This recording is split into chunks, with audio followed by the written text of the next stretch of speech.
Now to the Democratic Republic of Congo, where the government has voiced strong opposition to plans by the United Nations to launch an international investigation into the deaths of two of its investigators who were killed in the DRC in March. It comes amid mounting criticism of the Congolese authorities' own probe into the incident. Congolese military prosecutors announced at the weekend that two suspected militiamen would soon face trial for the killings of UN investigators Zaida Catalan, a Swede, and American Michael Sharp in the Kasai region, an area hit by insurrection. But the UN cast doubt on the credibility of the Congolese investigation, and the families of Ms. Catalan and Ms. Sharp have called for an independent international criminal investigation team to help ensure that those responsible face justice. But the DRC's Foreign Minister, Leonard Okito, rejected any such investigation, accusing the UN Security Council of trying to discredit the Congolese justice system. Well, for more on the situation in DR Congo, I'm joined by Okito Tongomo, who's a member of the opposition in the country. Thank you very much indeed for coming in. What possible problem could the Kabila government have against an international investigation? It's very simple. They recognize what they have done to those citizens. And we recognize the situation is getting more worse at the moment in Kasai province. Those two people were doing extremely very good work. They tried to help ordinary citizens who were not having any voice. They are voiceless people. So speaking now, an independent investigation must be taking place. In Congo, we have a track record where we see people being buried in mass grave. There has been never a proper investigation. We have a scenario of women being seriously raped and a serious breach of human rights. We got politicians being illegally arrested. And my understanding is the opposition has gone up, the government has gone up the right to refuse an independent investigation. Yeah, but I mean, in fairness to the government of the DRC, they've carried out their own investigation. Which investigation they would do? Which investigation, Charles? They've arrested two militia members, who are known to operate in that area. Where is one of them now? And they said they're going to take them to trial. But my understanding, they tried to use this issue as a very small issue. People's lives have to be protected.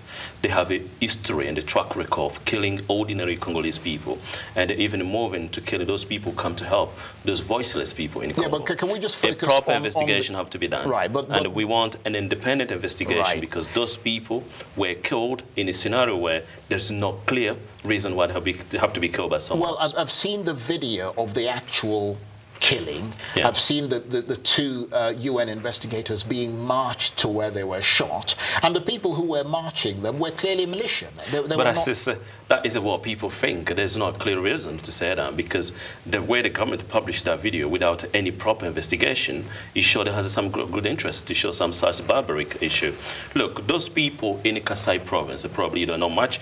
Kasai province is a part of the Congo where people speak mainly Chiluba. Right. You will see so many young people that age who are trying to do those barbaric acts. They don't speak Lingala. But those people killing those militia, what language they were speaking? We want to see proper investigation. You see, these are the family of people.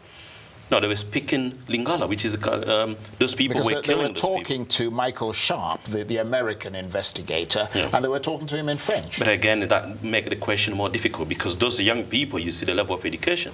Right. I think this is a country where, if you learn more about it, Kabila has a story system where education is a privilege. You see many young people at that age, they don't speak even French. Of course, part of the problem, Okito, why you've got all these issues around this is the insecurity that is in the DRC, and the fact that the government refuses to step down and so on and so forth. There was an agreement reached in December. What's the situation of that agreement? You reached an agreement between yourselves, the opposition, and the Kabila government? There has been never any agreement. Kabila refused to accept what the bishop put as an agreement. I repeat this, and I can say this again. Mr. Kabila is in charge, he's in the center of all this conflict. He's the person who brings the country in a serious problem. He was predictable. He was given a serious warning from international community. I understand that United Kingdom, even our foreign minister from United Kingdom, went to Congo, speak to the Congolese authority, explained to them the risk of refusing the free and democratic election as prevented in our constitution. So basically, politically. American Foreign Secretary went to Congo. Let me finish this, Sure. I think, Charles. This is a very important thing, because I was even here in this television. But briefly, because we're running out of time. Now, Mr. Kabila refusing to accept, to respect the value of the Constitution, the country will be in a chaotic situation. At the moment, got more than 3 million Congolese on the refugee camp. 4,000 young people are dying because of malnutrition. All this was caused because Kabila refused to accept, to respect the Constitution, and is using excessive level of force to kill civilians. Even we have to get proper investigation to those people who were killed, innocent people from the United Nations, from foreign country who went to Congo to help those voiceless people. So in other words, that agreement from December is not being implemented, and the opposition Kabila is playing with that. The opposition that you represent have once again been outmaneuvered by Joseph Kabila. Kabila know the weakness of the opposition. Kabila has a track record for using corruption as a way of destabilizing the opposition. It's nothing new there. We know that was going to happen. He's taking time. He's trying to use corruption to destabilize some weak opposition members. So we understand that he's using force to arrest those people with strong position. Nothing there we know about Kabila's doing. All those people working with him, they're just manipulated the people where he's got track record manipulating the weakness of opposition, and some people are not really credible opposition. So of course, members of the opposition like yourself are effectively in exile here in exile Europe. or in a position. What can you achieve in the DRC from this distance? But the situation has to be changed. We are calling now for the accountability of the international community. Everybody talked to Mr. Kabila in a nice way. He was warned for the risk of having civilians being killed. Now, it's got more than 1 million people being killed, 3 million people in the refugee camps, and more than 100 to 500 but opposition you're just reeling out these numbers to us. December 31st last year, a deal was hammered out, brokered by Catholic bishops.